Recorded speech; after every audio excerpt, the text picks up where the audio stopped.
স্কুলটা হচ্ছে একতা উচ্চ বিদ্যালয়, বানিয়াচংয়ে অবস্থিত।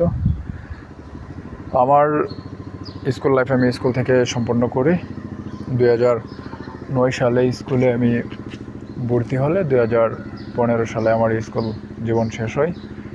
তো তখনকার সময় এত ভালো ভবন ছিল না, এত ভালো বিল্ডিং ছিল না।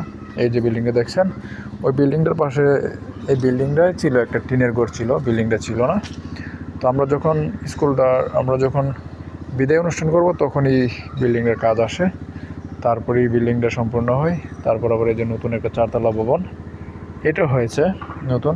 খুব এখন স্কুলের পরিবেশ খুবই ভালো, পড়ালেখার মান ভালো, স্কুলের সব কিছুই ভালো এখন। আর আমাদের সময় ছিল এই ঘরটা ছিল, আর এই বিল্ডিংগুলো ছিল না, কিন্তু এখন হয়েছে, অনেক উন্নত হয়েছে। তো আমাদের স্কুলের লেখাপড়ার মানও অনেক ভালো হয়েছে এখন।